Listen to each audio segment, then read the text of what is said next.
Haumi e hui e taiki e na mihi nui. Thank you. Welcome back. Our first council meeting and our first workshop, and Happy New Year to everybody. I think I've said individually to all of those and those that I haven't. Happy New Year, and hope everyone had a decent break.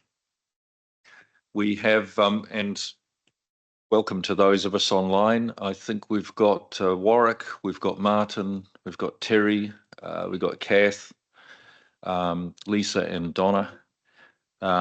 We're going to open with a short council meeting on the draft submission for the Resource Management Act. We'll get through our standard items first. So apologies. Do we have any that we need to log? I know we've got some folks who are going to be leaving partway through. Councillor Gottlieb running late. Thank you. Terry, you're with us, but you're going to have to leave a bit later on. Correct. Yes, I'll let you know. I'll be here for an hour, and then I think I'll have to move on. Thank you. Any others? There being none, we don't need to pass a motion for that. Any items not on the agenda? Okay, there being none, we'll go straight to the draft submission. Leslie and Kath, thank you.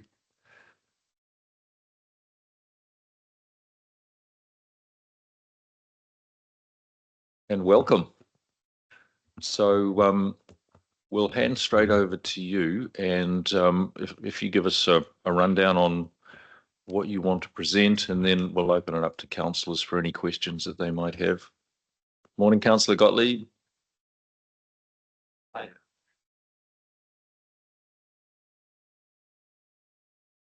Okay, all yours. Thank you very much.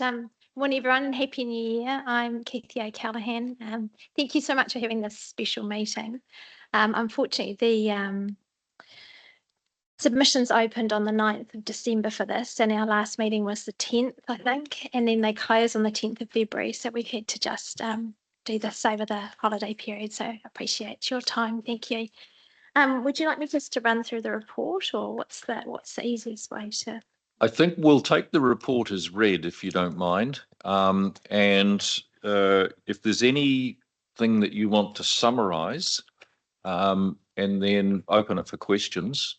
But we'll take the report as read, if that's okay with you. Are you okay with that, Aileen? You okay with that, Leslie? All right. Yes, that sounds good. All right.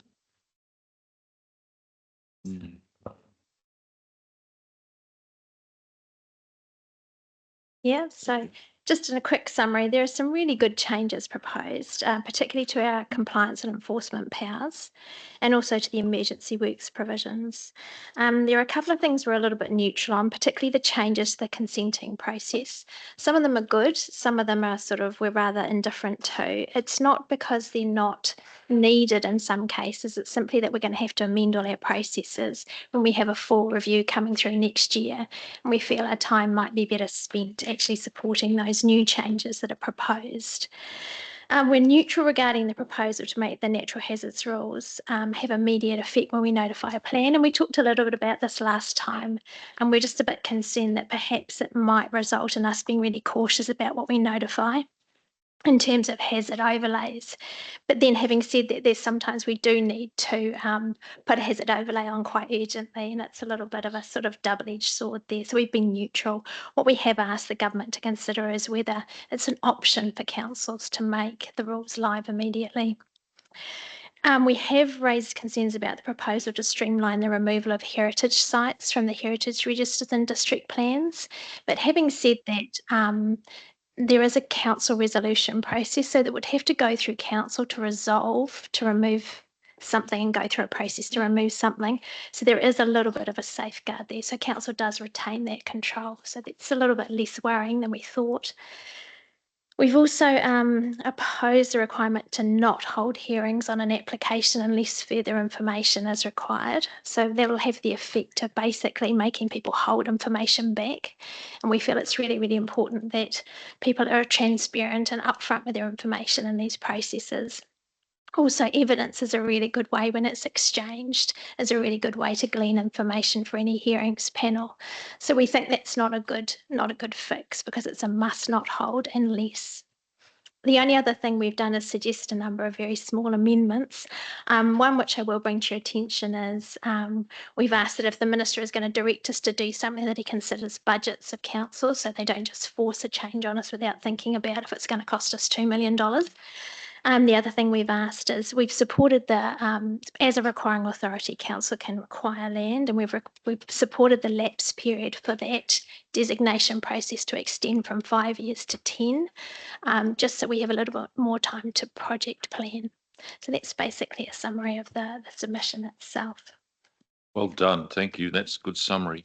Can I just clarify the lapse period? Can you just talk a little bit more to that, please? Absolutely. So with designations at the moment, as a requiring authority ourselves, if we want to require, say, a wastewater treatment plant, we can require that land and go through a public works process if we need to, but 9 times out of 10 councils own the land anyway or lease it.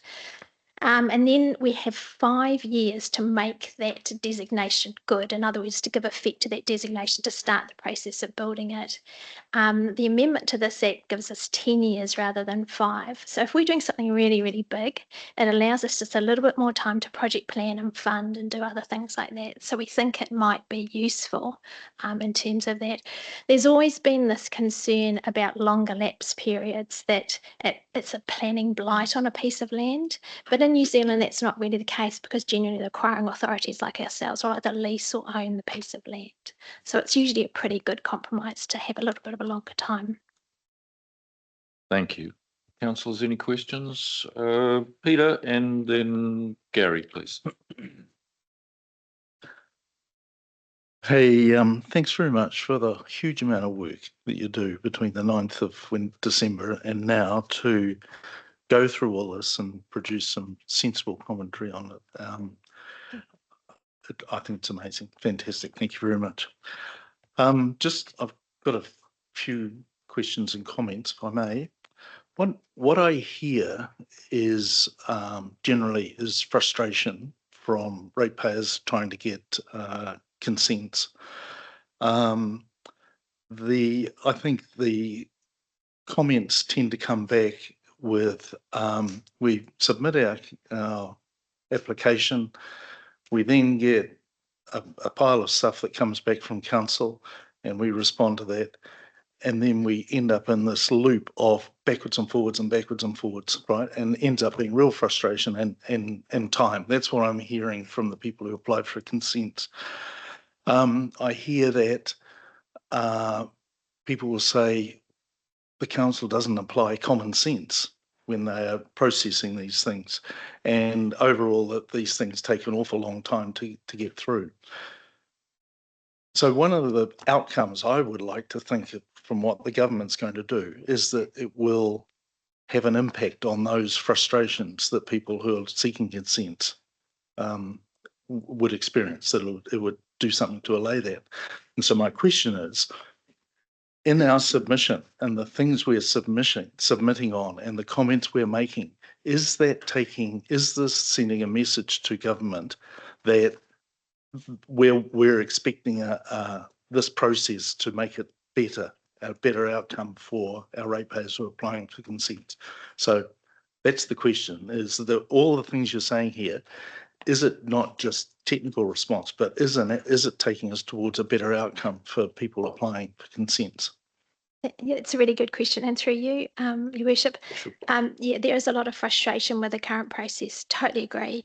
And I think what's happened over the years is a process that was designed to be very straightforward, i.e. a resource consent to do certain things within certain parameters, has ended up being incredibly litigious and very long-winded. So we're of a view that a system reset is actually the only way to fix this now. So there's no point tinkering around the edges and slowing us up even further because now we have to make all these other assessments. The best thing we can do is actually start again and go, this is what you need to consent for, this is not, this is how it applies nationally, we're going to have these kinds of plans, rather than just tinkering and doing this constant death by 1,000 cuts, so that we're having to slow ourselves up to respond. So I fully agree with what you've said. I just think we need this system reset really to just fix all these issues, start us again. So the real difference is going to be in 2026 and that's when we're going to have to do a lot of hard work. Okay, thank you for that. And my other comment would be, I would like to see some of the language strengthened in the submissions. So, for instance, on the point you've just made at the bottom of page 3, submission point 6, our preference is to avoid small time-consuming. I think we just need to hit them right between the eyes and say, you know, and that's an example. Bottom of page 5. We're a little concerned that the minister could direct. I actually think we should be very concerned, not just a little concerned. There's a point there about the costs, and I can't even see where I've made it, but about the government asking us to do something and we're not getting in front of, you know, those sorts of things should be of real concern to us, not just, you know, we would like to suggest that maybe you could perhaps think about, you know, but to be actually quite strident on some of those things. Yeah, I'd be happy to give you my notes afterwards. Thanks, Len. Thank you, Peter. And your comment about cost implications for council, I think, is very relevant. Bottom of page 5, and Cass mentioned the potential for that to be a real issue. So thank you, Gary. Please. My question is, isn't this just preliminary in the process? Aren't we waiting for full recommended changes, which we really need to? Then I think that's when we have to respond. Through you, your worship, yes. So absolutely agree. We are waiting for this full new act to come through mid next year. Well, shouldn't we be holding our powder to wait till that comes and then we make our response? Because at the moment, it's just all wishy-washy around. And I just think we need to know what definitely is going to come out. I don't think we're going to make much difference what we say now to what's going to come out. They're going to do what they want to do. Then we need to respond. That's my feeling. Thank you. I'll ask Aileen to respond. Yeah, if I could respond to that. So these amendments are amendments to the current legislation to create some short-term wins. So some of the stuff in here will undoubtedly create short-term wins. The legislation that they're drafting, they've only just received the report with the recommendations in it just before Christmas. So that legislation is not yet drafted. It's not yet ready. And I've seen a number of scenarios where there's been proposals to repeal and replace the RMA and they've failed. It's been at least two instances of the repeal having failed in the past. So I guess this is a case of a bird in the hand is worth two in the bush, and that we're getting something in the short term to try and do some quick fixes while that piece of legislation is drafted, and that may or may not actually eventuate based on past experience. The government has only got, it's less than 2 years left in its term, and so who knows what will happen. Thank you, Aileen. Peter, thank you, Gary. Did you have another question? No? Okay. Councillors, any other questions? Kathy, can I just, Terry got your hand up? Yes, I have. Thank you, Len. Yeah, again, thank you very much to the ladies for putting this together. I also was a little bit concerned about why we're doing it now, but I understand through Aileen that that's a process. One question is, are we going to speak to this, or are we just putting the submission forward and waiting for an answer? Yeah. So there is a motion in the paper to decide whether you would like to speak to it or not. My view would be that perhaps council resources are better diverted elsewhere, but entirely your decision. Okay, and thank you. And the second part of mine was, again, to reinforce what Peter was saying, that after 12 years in council, I've had planning and consenting has been a big issue. confusion and people really concerned that they got lost in the discussion, and would really like to see some clarity around this. So I support anything that makes that a better adventure for young people or people deciding to get a consent. So I support that. Thank you. Thanks, Terry. Delly, please. Yeah, I think it's a robust submission, and you've made some very, very good points, and we need to submit in both parts of the process, you know, in the second part when they're actually putting it together. And I'd like to support the motion that I think we should speak. Whenever there's an opportunity to speak, we should. And I would like to support Aileen being the person who, in her busy schedule, might want to do that on our behalf. Thanks, Delly. I know I read a recommendation somewhere that where we've said we do not wish to speak, but I think that the point's been raised. My only suggestion, Aileen, would be that because of your experience, some of the MPs in the selection committee might find your input valuable, because they might very well point to you and say, hey, can you help us out with this, just based on the experience that you've had in this area? I'm happy to, but I'd do it with the support of the staff, because I'm likely to be speaking to the Taituara submission also. And I'll need to work that out, but with the staff, I'm happy to do that. Thank you for that. All right. Robin, please. Thank you. I absolutely agree with Councillor Connell's comments about the value of having the chief executive speak, or somebody speak on our behalf. And I'd be really happy to move everything as it is, 3A, particularly that says chief executive and delegated staff, or however that needs to be worked to make it workable for you. But just to return to Peter's point about the language used, I absolutely agree. We need to be quite firm about this will have impact on us and we don't agree or do. But I note that resolution 4 talks about the delegated authority of the chief executive to approve any editorial changes. And so I'm just hoping that you feel that you have the support to tighten that language a little bit.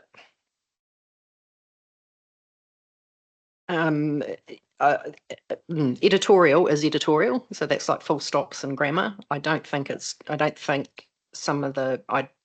feel I'd have the mandate to make a call about deciding some of those points. I wasn't going to say anything, but I will. That previous point 12, this is where the minister is directing council to fix a non-compliance. So in this instance, the minister is actually, in this provision, directing council to fix something it hasn't got right, i.e. we haven't complied with a national policy statement. So I don't think we're in any position to be pushing back and saying, oh, but that's going to cost us, because the counter argument is, but you haven't done your job. So in instances like that, I wouldn't take it upon myself to change that language, because I actually think that's the correct language that's being used in relation to that point. No, thank you. That's a very good background. I totally agree. Thank you, Robin. Okay. Kathy, thank you very much. That was really helpful and really well presented, so thank you. If we go to the recommendations, thank you. So that leaves us with item 1. Let's go item 1 and item 2, because then we've got to do an either or on item 3. So, Robin, are you happy to move item 1? I'm happy to move all of them with 3A. With 3A. All right, let's do that. So, Robin's moved that we go all of those with 3A. We take out 3B. Rekha has seconded that. All those in favour? Those against? Aye. Thank you. Awesome. All right. Thank you. Thank you, Kathy. Thank you, Leslie. Much appreciated. Through the chair, did I see somebody against that? Okay. Did you want that recorded? Councillor Gottlieb? I'm sorry, I missed that. Terry, is that your hand up from before or now? Sorry, yes, I'll take it down. Sorry. Thank you. Okay, thank you. Right. So we will now close the council meeting unless there's any further business. We close the council meeting and we'll move on to our workshop. Thank you, team. So we'll invite Donna and Jamie